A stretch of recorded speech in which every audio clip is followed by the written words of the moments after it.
que el episcopado brasileño trajo como uno de los ejes articuladores de la pasada campaña de fraternidad. Entonces, yo quería presentarles, voy a comenzar con una presentación, después el material, el padre Lauren se los mandará, ¿cierto? Está todo totalmente disponible para ustedes, entonces tranquilo, ¿cierto? Y sí, los invito mucho a que si en algún momento tienen alguna duda, si en algún momento tienen alguna pregunta, por favor, pregunten, siéntanse a gusto. Yo siempre acostumbro decir, yo suelo decir que la razón de ser de mi presencia en cualquier lugar son ustedes, son las personas que participan de los encuentros, ¿cierto? Sin ustedes, yo no estaría aquí. Entonces, mi razón de ser son ustedes y por lo tanto, son ustedes que mandan el ritmo, que marcan el ritmo también de nuestra reunión, de nuestro encuentro. Entonces, siéntanse muy a gusto. Yo voy a hacer una presentación sobre el texto, la campaña de fraternidad.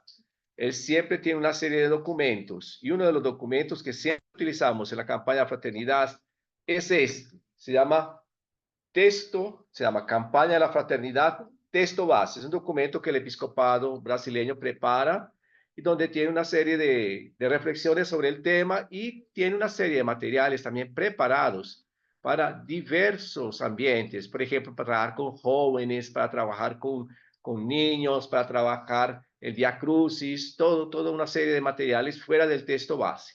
Bueno, el tema de este año es fraternidad y amistad social, campaña de la fraternidad 2024. Este año la campaña de fraternidad tiene un significado muy importante aquí en Brasil, porque completamos 60 años celebrando la campaña de fraternidad. Por eso es un evento que este año estuvo marcado también por ese carácter celebrativo. Y quería comenzar preguntándoles, así, piensen un poquito. ¿Tú qué sabes? ¿Tú sabes qué es la amistad? ¿Qué entiendes por amistad? ¿Quiénes son tus amigos? La campaña de fraternidad nos invita especialmente a pensar en eso. ¿Qué entiendo por amistad? ¿Quiénes son mis amigos? Muchas veces cuando uno le pregunta a las personas, ¿quiénes son tus amigos? Las personas comienzan a decir, amigo, amigo, amigo, de verdad. Dos, tres, cuatro. Yo digo, ¿cómo así? La idea es que precisamente todos y todas seamos amigos y amigas, y no solo unas cuantas personas. Entonces, por eso yo comienzo colocando esa gran dificultad que tenemos en comprender el sentido de la palabra amistad y del término amigo. Hay palabras que con el pasar del tiempo, por su uso continuo, comienzan a desvirtuarse. Amigo, amistad, son algunas de ellas. Por eso, a veces para captar su sentido, tenemos que colocarles al lado alguna palabra. Amigo del alma, amigo del corazón, mi amigo, mi hermano, amistad verdadera, o en este caso, por ejemplo, la campaña de fraternidad, amistad social. Entonces, dice, amistad social, ¿qué será que nos quiere decir la campaña de fraternidad con ese tema, amistad social?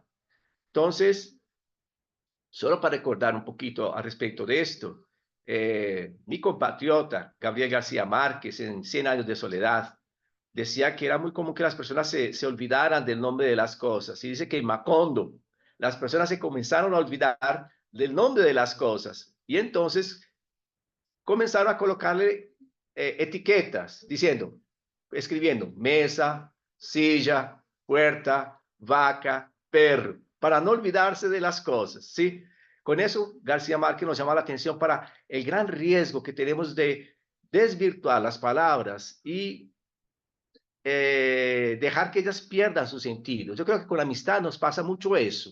¿Qué es amistad? ¿Qué son amigos? ¿Qué entiendo por amigo, por amiga? La campaña de fraternidad de este año precisamente colocó como tema fundamental la amistad y el objetivo fundamental de la campaña es despertar para el valor y la belleza de la fraternidad humana. Miren el verbo como es importante, despertar. Si es necesario despertar, es porque nosotros estamos como durmiendo, estamos adormecidos. Despertar para el valor y la belleza de la fraternidad humana, promoviendo y fortaleciendo los vínculos de la amistad social. Ese es el objetivo fundamental. ¿Por qué? Porque los últimos años, no solo en Brasil, sino a nivel mundial, hemos visto cómo han crecido las rivalidades, los conflictos. Muchas veces somos incapaces de solucionar las cosas conversando, dialogando, y tenemos que apelar para violencia.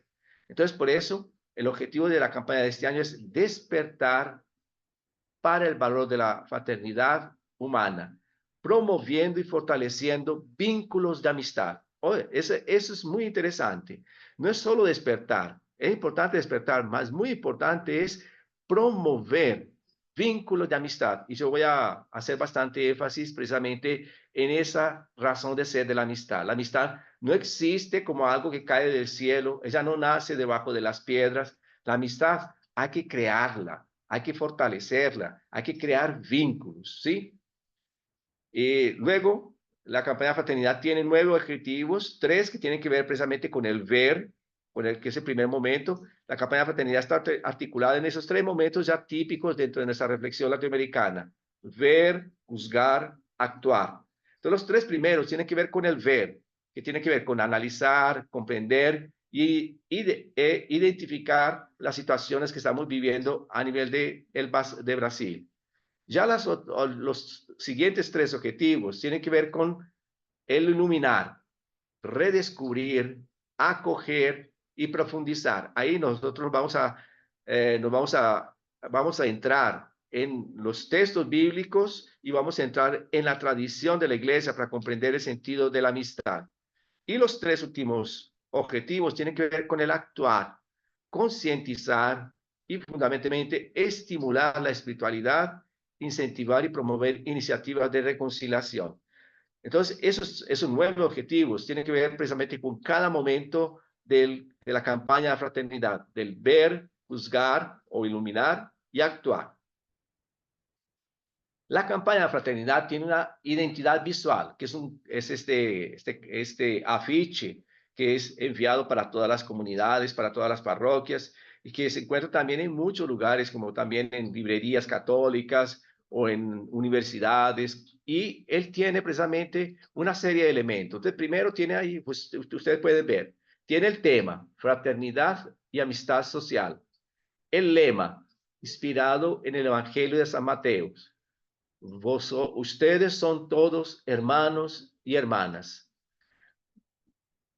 Todo el afiche está diseñado dentro de una casa. Entonces, tenemos aquí la estructura de la casa, y en la casa, realizado en torno, alrededor de la mesa, y alrededor de la mesa podemos identificar diversos personajes. Entre ellos podemos identificar al Papa Francisco con la cruz aquí de don Elder Câmara. Don Elder Câmara, ustedes se recuerdan, fue ese gran obispo brasileño que fue referencial fundamental para nuestro caminar latinoamericano. Y interesante, el Papa fue pintado con su bastón para mostrar precisamente un poco a la fragilidad de la vida y también un poco a la situación de su edad. Y tenemos los alimentos típicos brasileños: el pan, el pescado, las frutas, el llamado a la colecta. Y ellos no lo destacaron, pero yo lo quise destacar: el perrito. El perrito forma parte de muchas familias, de muchas comunidades hoy en día, ¿cierto? Así como los perritos, yo hubiera pintado también un gatico, ¿no? Porque yo tengo 8 gatos aquí en casa, entonces hubiera pintado también un gatico más perfecto. Y le llamó la atención para 2 cosas interesantes aquí. Miren que tiene 2 ventanas. Una ventana que mira para el campo y otra ventana que mira para la ciudad. Y ahí quería contarles una historia bien interesante. Ustedes saben que todas las sinagogas deben ser, eh, deben ser construidas siguiendo los parámetros que están escritos precisamente en los libros que normatizan toda la vida de los judíos, el Talmud. Y en el Talmud está escrito que, por ejemplo, toda sinagoga debe tener ventanas, pero no puede tener espejos. ¿Alguien se imagina por qué debe tener ventanas y no tener espejos? ¿Alguien se atreve a proponer alguna interpretación? ¿Por qué será necesario que en toda sinagoga hayan ventanas y no haya ningún espejo? ¿Alguien imagina? Levanta la mano y Katia le abre la... Jorge, abre, dinos. Te mandé la invitación, Jorgito, por favor. Mientras Jorgito nos ayuda, nos dicen en un... Bien, me arriesgo y bueno, si no estoy en lo correcto, me disculpan, ¿verdad? Pero ventanas y espejos. Ventanas es para ver hacia afuera, espejo quiere vernos a nosotros mismos, pero nosotros queremos ver hacia afuera lo que pasa allá afuera, ¿verdad? Es una interpretación mía, Perfecto. así que me Eso, disculpan Jorge, si estoy tienes... errado. No, Jorge, perfecto. Esa es la razón. La ventana es para que la comunidad siempre esté mirando para afuera, siempre esté teniendo en cuenta lo que acontece dentro de la comunidad, lo que acontece a su alrededor. Y el espejo para que las personas no corran, no caigan en la tentación de quedarse mirándose en el espejo y diciendo cómo somos lindos, cómo somos bonitos, cómo es de bonita nuestra comunidad. No, la comunidad tiene razón de ser para fortalecer la vida, la espiritualidad, nuestra vida, nuestro caminar, pero siempre orientada. Somos una iglesia en salida, es una comunidad en salida. Y esa es la razón de ser, Jorge. Muchas gracias. Muy bien. Perfecto. Katia, ¿tú dijiste alguna cosa? ¿Querías decir alguna cosa, algún aviso? No, que había en el chat también la respuesta. eh, Ah, Mirar hacia afuera y no mirarse a sí mismo. perfecto. Muy bien. Muchas gracias. ¿Cierto? Muy bien. Bueno, veamos entonces el primer momento de la campaña de fraternidad, que es el ver. Ver qué síntomas ves en la sociedad actual que pueden ayudar a descubrir la enfermedad que sufrimos, ¿sí? Y el ver está articulado en torno de una pregunta fundamental que nosotros encontramos en el texto de Génesis. ¿Dónde está tu hermano? ¿Recuerdan aquel famoso diálogo después de que Caín mata a Abel? Dios le pregunta, ¿dónde está tu hermano? Y Abel responde, ¿qué sé yo? ¿Soy yo por acaso guardia de mi hermano? Y esa es precisamente la razón de ser de esta reflexión. Nosotros vivimos en una situación extremadamente compleja. Este momento es caracterizado como una análisis, es decir, un diálogo entre un profesional de la salud y un paciente. Y el llamado es que somos todos hermanos, tenemos la misma dignidad. Por eso estamos llamados a eliminar cualquier forma social o cultural de discriminación. Y la campaña de fraternidad nos invita a recordar, somos diferentes, somos divergentes. Gracias a Dios, yo siempre consigo decir, gracias a Dios no todo el mundo piensa de la misma forma. E incluso nosotros podemos ser hasta opositores. Tú puedes ser hincha de un equipo de fútbol, yo puedo ser hincha de otro equipo y somos opositores. O tú puedes estar más de acuerdo con un partido político, yo con otro partido político. Somos opositores.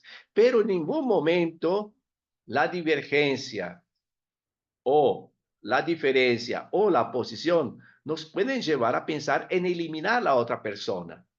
Entonces, ese es el momento difícil que estamos viviendo, que delante de las otras personas, delante del diferente, estamos viviendo una serie de situaciones que nos causan angustia, situaciones de asedio moral, asedio sexual, defensa del aborto, devastación ambiental, feminicidios, bullying, intolerancia religiosa, hambre, esclavitud, corrupción, armamentismo. Delante de esa situación, la campaña Fraternidad nos dice, vivimos en una cultura de aniquilación, donde encontramos divisiones en las familias, separaciones, conflictos, un rechazo de todo aquel que es diferente a nosotros. Son marcas de nuestra sociedad. Y no solo en nuestro Brasil, no solo en el Brasil donde yo estoy en estos momentos, sino a nivel mundial. Podemos ver como en muchos lugares del mundo las personas se han vuelto extremadamente intolerantes, ¿sí? Por eso, la campaña Fraternidad quiere indagar el por qué estamos vivenciando un tiempo en que la vida, las personas, las relaciones humanas experimentan tanta agresión, tantas amenazas. A partir de un diálogo con la encíclica Fratelli Tutti, esta encíclica lindísima, publicada por el Papa Francisco, La campaña nos avisa sobre lo que él llamó la globalización de la indiferencia y que la campaña de fraternidad llama de síndrome de Caín, una situación donde no nos sentimos responsables los unos por los otros. Entre las causas que generan y alimentan la enemistad, está la destrucción de la colectividad y la construcción del individuo solitario y autosuficiente. Las leyes de competencia y de la meritocracia colocan a las personas unas contra las otras. Pero la cuestión fundamental que la campaña de fraternidad identifica es que nosotros llegamos a un momento donde estamos viviendo un hiperindividualismo que nos cierra unos a los otros. Esta es la gran paradoja de nuestro tiempo. Vivimos físicamente próximos, pero existencialmente muy distantes. Sin embargo, encontramos signos que suscitan y sustentan la amistad social, como son los movimientos sociales, las comunidades eclesiales, los círculos bíblicos y muchas personas dispuestas a ser solidarias, cuidando de las personas más débiles, a quienes el Papa Francisco llama de poetas sociales o artesanos y artesanas de la paz.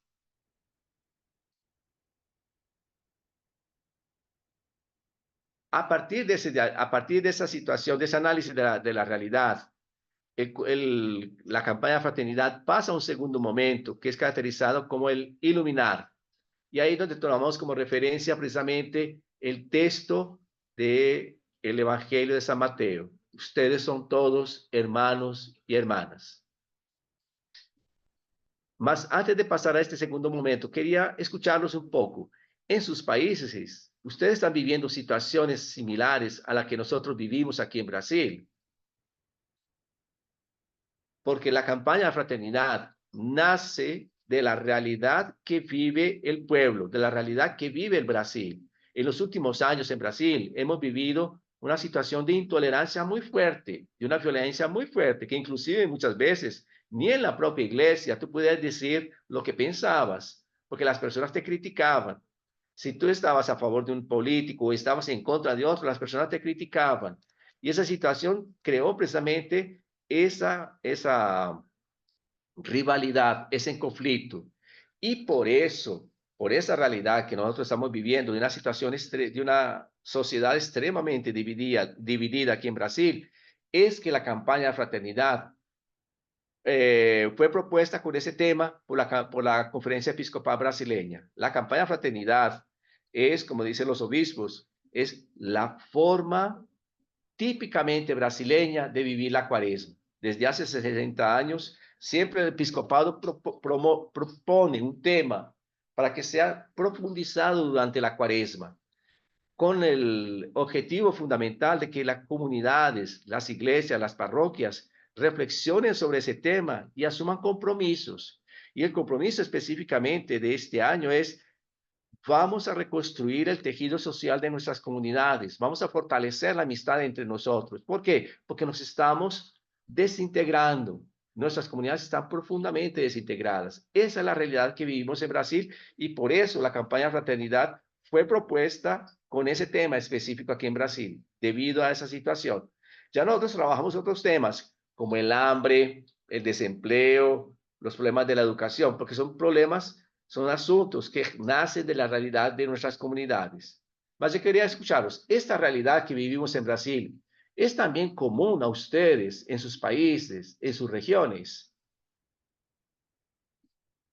Si alguien quisiera hablar, es solo levantar la mano que Katy les abre el micrófono. El chat también tienen y para nuestros amigos del Facebook, igual en comentarios pueden publicarlo, que nosotros les ayudamos para que también participen en este momento tan rico. Harold, por favor, abre tu micrófono.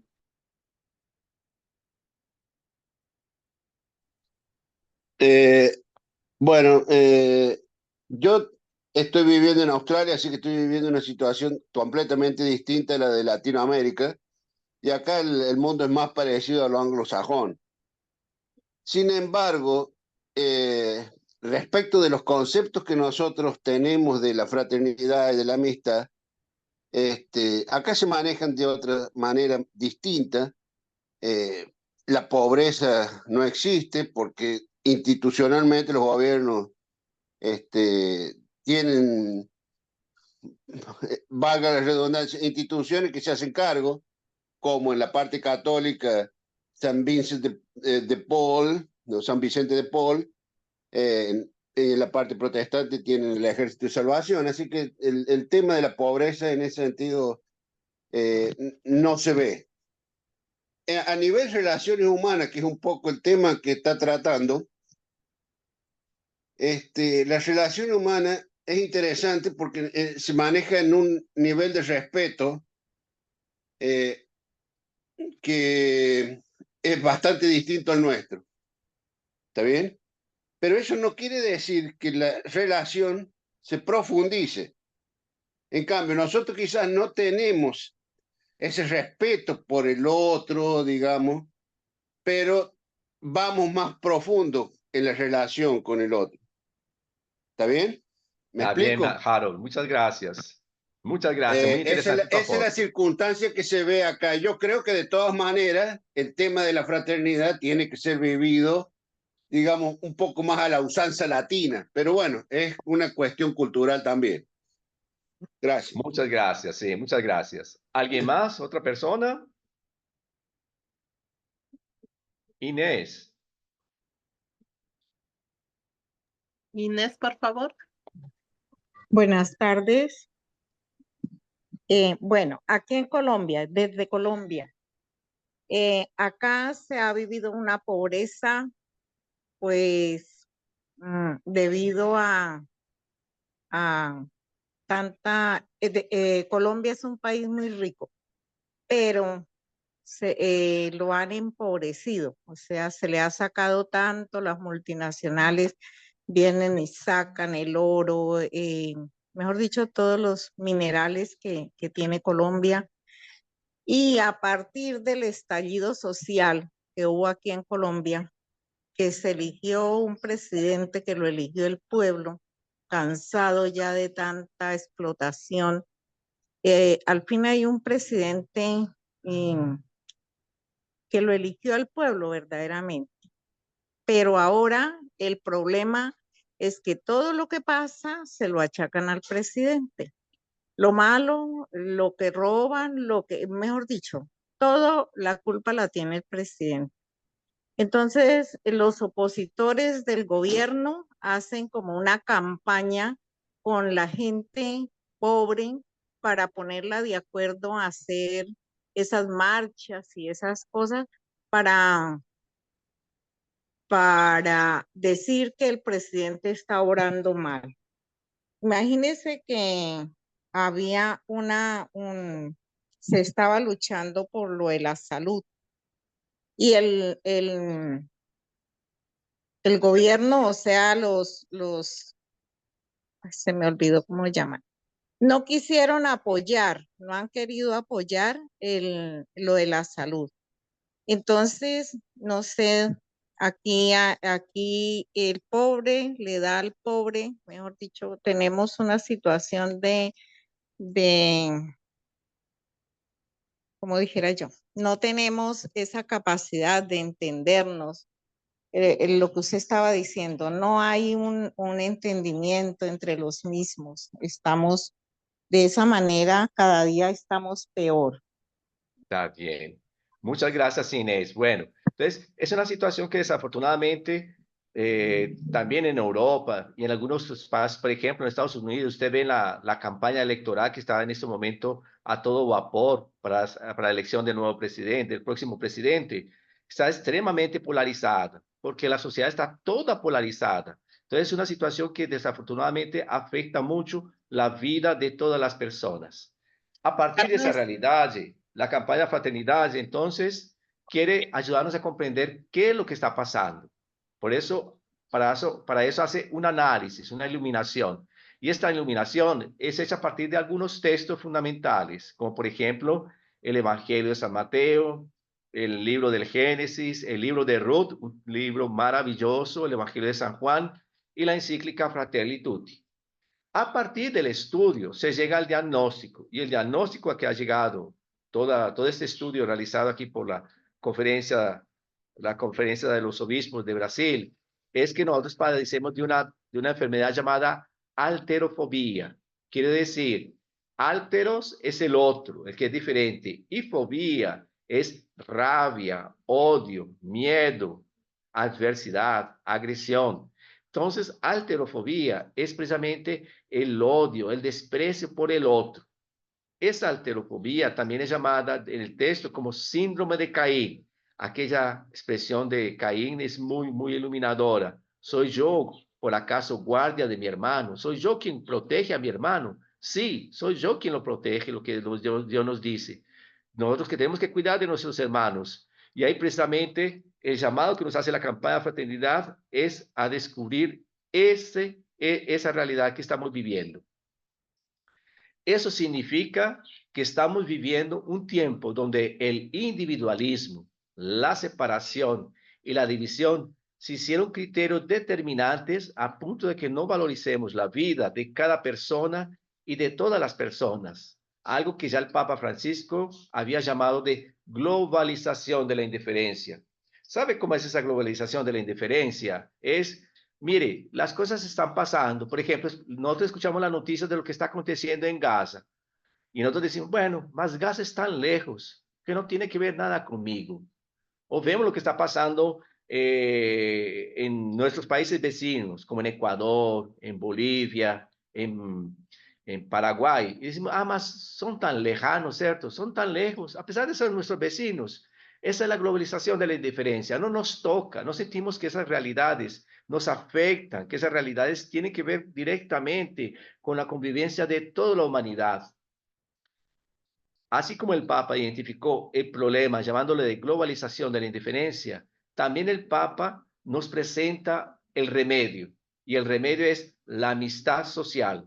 Quiere decir el fortalecimiento de los vínculos entre todas las personas. La amistad social que amplía las tiendas. Y el Papa Francisco ha trabajado esa propuesta a partir de 3 elementos fundamentales. El pacto educativo global, quien trabaja en colegios sabe muy bien lo que estoy hablando, es una propuesta para reformar la educación, de hacer que la educación sea precisamente el eje de la vida de las comunidades, trabajando a partir de un humanismo cristiano. La economía de Francisco y Clara, disculpa, es la economía al servicio de la vida, no la vida al servicio de la economía. Como nos decía Inés, en Colombia, vive la situación de que muchas multinacionales se llevan las riquezas. La economía de Francisco y Clara es la propuesta de que la economía enriquezca a los pueblos, enriquezca a las comunidades. Y el tercer elemento que ayuda a salir de esa globalización de la indiferencia es la sinodalidad. Recuerden que ya realizó un primer encuentro en octubre del año pasado y este año será realizado un segundo momento en el cual la iglesia toda está profundizando este aspecto tan fundamental, tan esencial de la sinodalidad.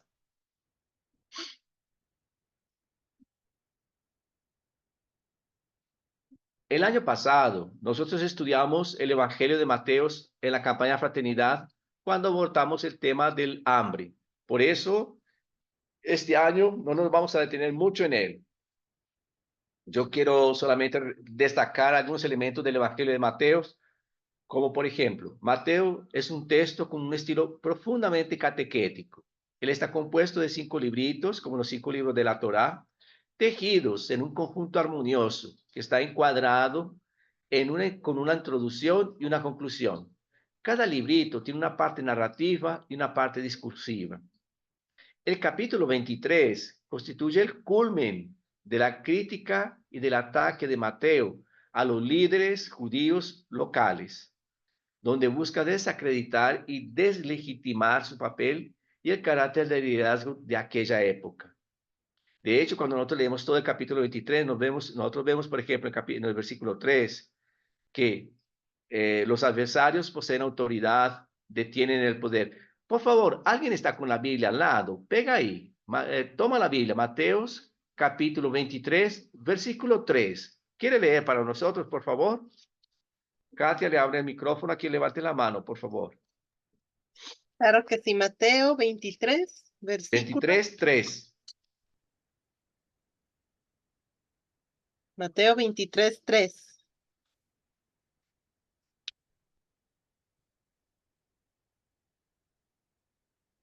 ¿Quién lo tiene, por favor?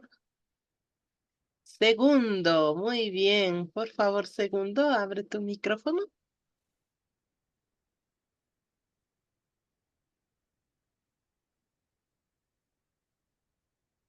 ¿No puede? Leo yo. Ganemos tiempo, ¿te Ok. parece? Hagan y cumplan todo lo que dicen, pero no los imiten, ya que ellos enseñan y no cumplen. Perfecto, muy bien. Miren cómo comienza ese capítulo 3. En la cátedra de Moisés se han sentado los letrados y los fariseos.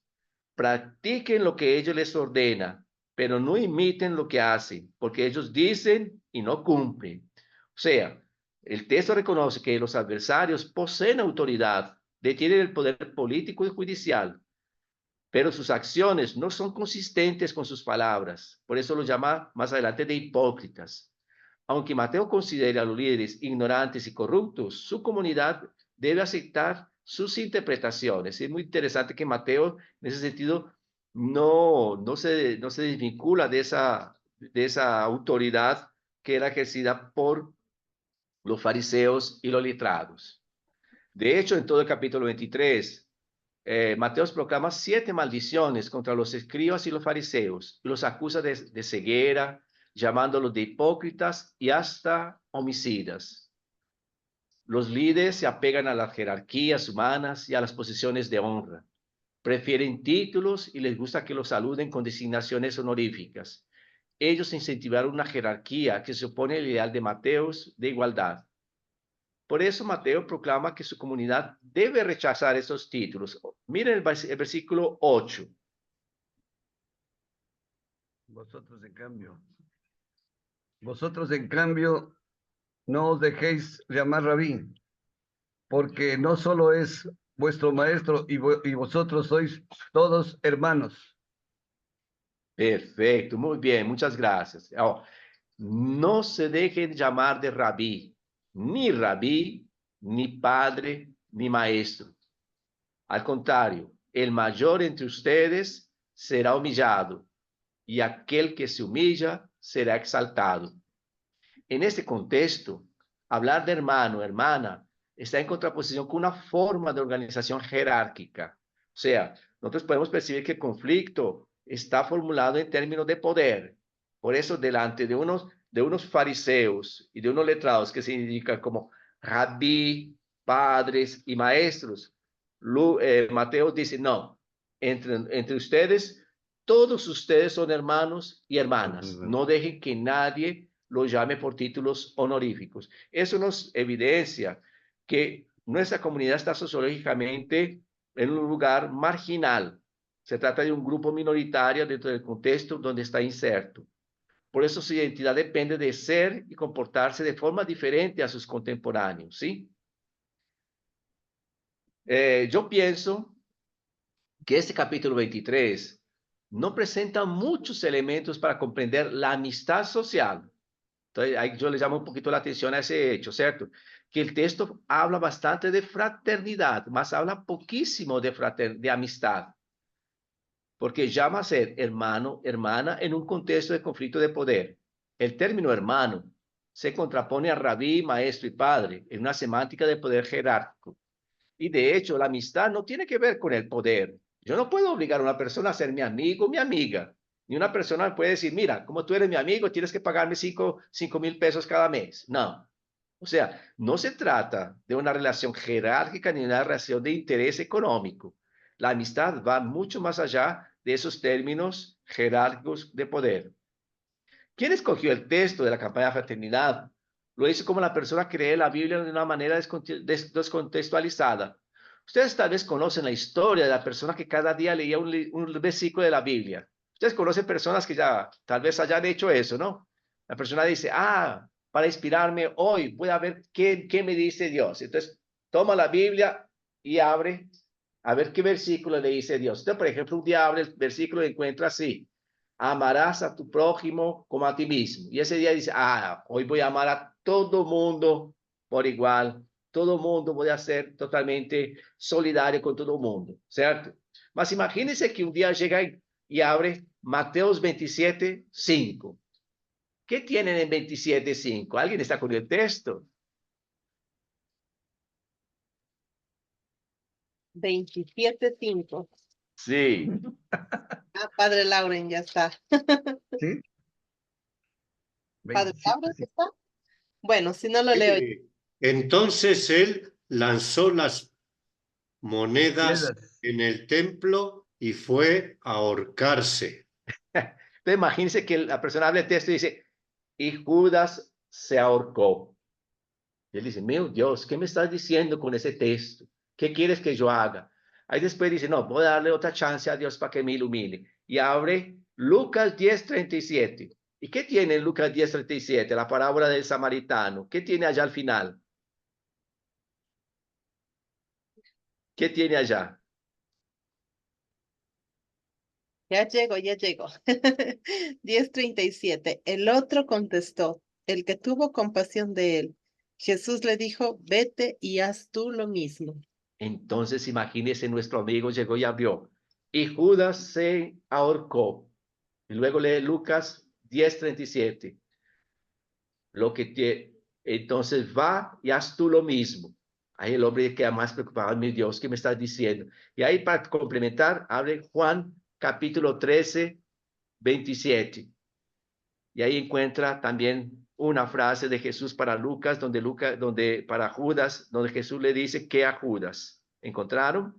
Cuando Judas recibió aquel trozo de pan mojado, Satanás entró en él. Jesús le dijo, lo que vas a hacer, hazlo cuanto antes. Perfecto. ¿Sí ven? Entonces, Judas se ahorcó. Va y tú y haz lo mismo. Y lo que tienes que hacer, hazlo ahora. ¿Sí? Mire, es muy peligroso leer el texto, cualquier texto, fuera del contexto. Por eso nosotros hacemos tanto énfasis en nuestros encuentros, en nuestras formaciones, que el texto tenemos que leerlo dentro de su contexto, dentro del contexto en el cual está escrito, dentro del contexto que produjo el texto, y leerlo también a partir del contexto que nosotros estamos viviendo, ¿sí? No podemos sacar las frasecitas del Evangelio y coger esas frasecitas así separadamente y manipularlas. Eso es muy peligroso. Entonces tenemos que tener mucho cuidado con eso, ¿sí? Entonces, específicamente yo pienso así, no porque en un texto aparezca el término hermano, hermana, él habla de fraternidad o de amistad. Yo considero que, por ejemplo, para profundizar en esta campaña de fraternidad, hubiera sido mucho mejor hacer una lectura del libro del Génesis, por ejemplo, del texto de Caín, o del texto, por ejemplo, de José, donde nos habla que él está atrás de sus hermanos, o hacer una lectura del libro de Ruth, ¿sí? Para hablar de amistad, yo prefiero el Evangelio de Juan, del discípulo amado. Por eso les propongo que demos una espiada muy rápidamente para ver algunos textos que pueden iluminarnos sobre la amistad. Mientras hago referencia a estos textos, yo les dejo esta pregunta en su cabeza. Piensen, este texto que estoy leyendo en este momento, ¿qué me revela sobre la amistad? ¿Sí? Yo hice así un mapa muy rápidamente, así digamos así, algunos textos del Evangelio de Juan, podemos leerlo todo y los invito a que lean todo. Ustedes ya estaban leyéndolo durante estos 2 meses pasados, pero los invito a que estemos siempre leyéndolo y que retomemos ese texto desde la perspectiva de la clave de la amistad. Entonces, miren, el primer texto donde Jesús habla en el Evangelio de Juan, mírenlo ahí. Evangelio de Juan comienza con aquel famoso himno muy bonito de, en el principio existía la palabra y la palabra estaba con Dios y la palabra era Dios. Y después tenemos una reflexión, un texto que nos habla de Juan el Bautista. La primera palabra que dice Jesús en el Evangelio de San Juan es esto: ¿qué buscáis? ¿Qué procuráis? Que fue la palabra que Jesús le dirigió a los dos discípulos cuando dos discípulos que estaban junto con el Bautista, y cuando Jesús pasó, el Bautista dijo, este es el Cordero de Dios. Y ellos fueron atrás de Jesús. Y Jesús, Sí. volteándose, les dijo, ¿qué buscáis? ¿Qué procuráis? Mire qué interesante. Piensen en eso. Piensen, si Dios, si Jesús en este momento les preguntara a cada uno de ustedes, ¿qué buscas en tu vida? ¿Qué procuras para tu vida? ¿O qué buscas con tus amigos? ¿Qué procuras con tus amistades? ¿Para qué te ayudan? ¿Qué significado tienen en tu vida? Y la respuesta es que los discípulos le dicen a Jesús, Maestro, ¿dónde vives? Y él les dice, vengan y vean. Qué interesante. Jesús no hace discurso, Jesús los invita a convivir con él. Esa es la primera clave de lectura que me parece fundamental para comprender la amistad. La amistad nace de la convivencia, del día a día, del compartir diario. Vengan y vean. El siguiente texto, ustedes pueden ver, es el capítulo 2, donde ustedes tienen precisamente una fiesta en Caná. Interesante que en esa fiesta en Caná, Jesús está allá con sus discípulos. Y estando allá, Jesús, ¿qué está haciendo ya en la fiesta? Celebrando, tomando vino, comiendo pan con sus amigos.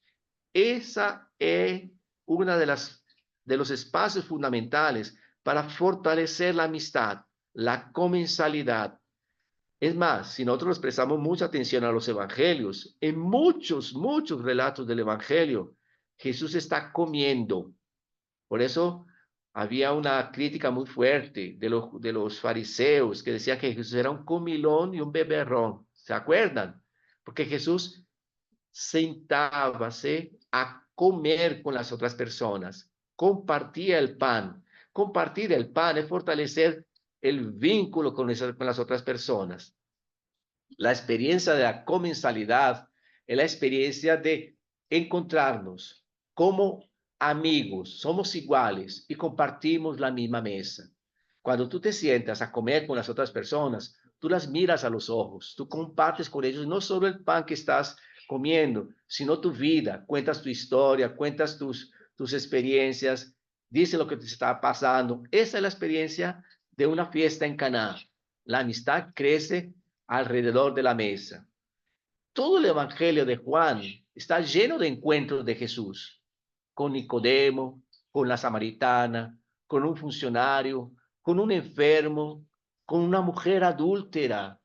Muy interesante ese texto cuando nosotros pensamos en la amistad.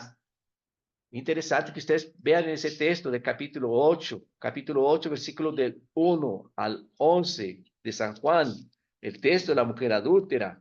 Es muy interesante que veamos que quien se coloca de rodillas es Jesús. La mujer siempre está de pie en medio de toda la comunidad, en medio del grupo. Y Jesús es quien se agacha, se levanta, se sienta.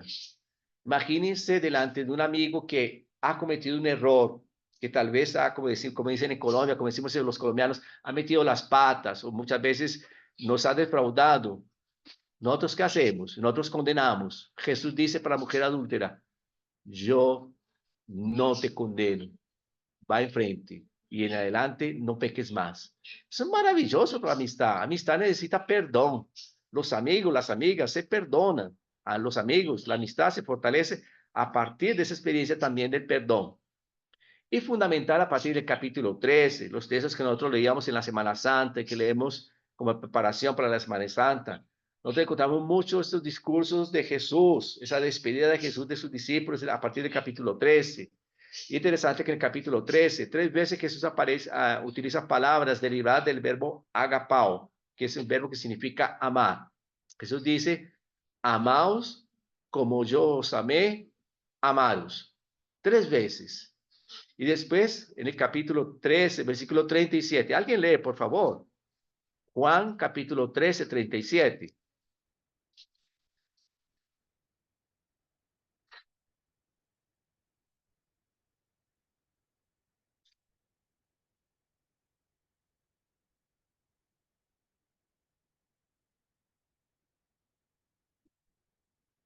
¿Encontraron? Perdón, yo estaba ya leyendo la cita bíblica y he estado con el micrófono apagado. Pedro le dijo, Señor, ¿por qué no puedo seguirte ahora? Estoy dispuesto a dar mi vida por ti. Perfecto, muy bien. Ese es el versículo 37. Mas si ustedes ven a partir del versículo 34, miren cómo es interesante. A partir del versículo 34, Laura, por favor. 13:34. Les doy este mandamiento nuevo, que se amen unos a otros. Ustedes se amarán unos a otros como yo los he amado. Así reconocerán todos ustedes que son mis discípulos, si se tienen amor unos a otros. Perfecto, muy bien. Oh, la identidad del cristiano es amor, amor agape. Las personas saben que ustedes son mis discípulos si ustedes se aman.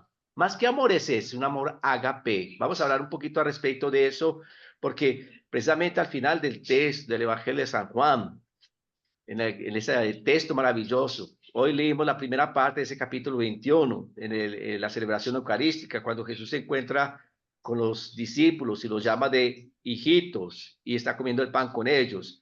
Al final, después, en la segunda parte, Jesús tiene un diálogo con Pedro. Y es muy interesante que Jesús pregunta 3 veces para Pedro, Pedro, ¿tú me amas?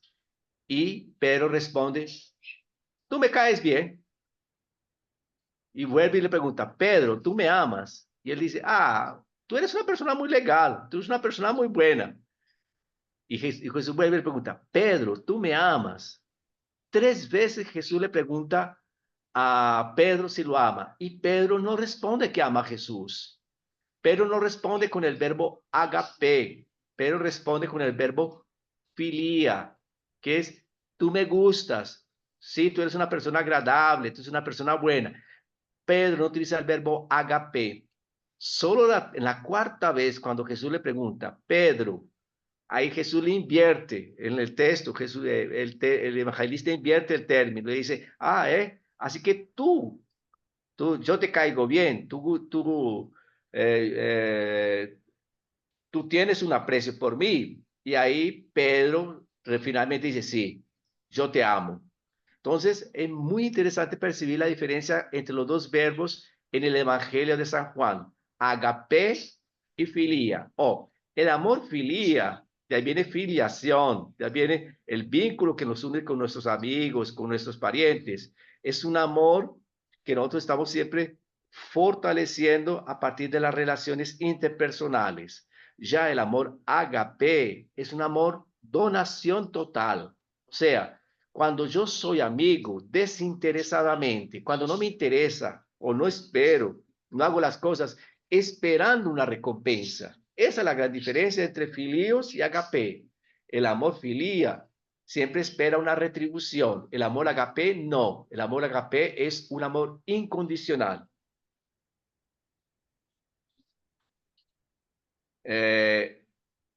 Ya después yo retomo algunos elementos, después ustedes pueden leer el texto con toda tranquilidad. Más, quiero llegar a la tercera parte del texto, de la campaña de fraternidad, que es el actuar. Y el llamado que el texto nos hace es amplía el espacio de tu tienda, citando el profeta Isaías en el capítulo 52, versículo 2. Llegamos a un momento decisivo de nuestra campaña de la fraternidad, el actuar. Y son propuestos para la reflexión 3 elementos de la estructura de la tienda. La lona, diciéndonos que es necesario extenderlas de modo que pueda acoger también a aquellos que aún se encuentran fuera del espacio, para que se sientan llamados a entrar. Las cuerdas, que deben equilibrar la tensión necesaria para evitar que las tiendas se debilite y quede floja. Y las estacas, que aseguran la solidez, pero también pueden ser movidas cuando se debe armar la tienda en otro lugar. A partir de ahí, el texto nos propone hace algunas sugerencias para ampliar mi tienda personal, nuestra tienda comunitaria y nuestra tienda social. Entonces, la campaña Fraternidad siempre apunta a esos 3 elementos fundamentales. Mi vida, mi comunidad y la sociedad, la ciudad donde está inserta la comunidad. Y a partir de estos elementos, precisamente, mirando los tres elementos, cuerdas, lonas, estacas, podemos pensar en tres bases fundamentales de la experiencia de Dios y de la experiencia de la sabiduría, en la experiencia de la amistad, disculpa. La sabiduría, como la lona que acoge a todas las personas, tenemos que ser sabios. Sabio es diferente de inteligente. Hay personas que son muy inteligentes, mas son poco sabios. Tienen muchos conocimientos, mas no saben qué hacer con ellos. La sabiduría nos da la capacidad de saber discernir siempre las circunstancias. Entonces la sabiduría la podemos ver como la lona que acoge a todas las personas. El coraje como las estacas que tensionan la lona y la compasión como las cuerdas que crean vínculos, crean lazos. Y hablando de vínculos, de lazos, yo recuerdo inmediatamente de esa figurita que tienen aquí, que ustedes también la deben recordar, el pequeño príncipe, el principito, ¿cierto? En su encuentro con el zorro le pide al principito que lo domestique. Ahí, muy interesante que el principito le pregunta, ¿qué significa domesticar? Y el zorro responde, es algo demasiado olvidado, dijo el zorro. Significa crear lazos. Y yo creo que esa es la llamada fundamental de la campaña de fraternidad, esa es la llamada fundamental a la cual nosotros somos convidados este año, crear lazos, fortalecer los lazos. Y para concretizar ese proyecto, el Papa Francisco nos dio 4 principios muy importantes en la exhortación Evangelii Gaudium. Mas yo quería recordar hoy otro principio fundamental que él nos presentó en la Gaudate Exultate, aquella exhortación tan linda que él escribió sobre el llamado a la santidad. Francisco nos propone un camino muy simple.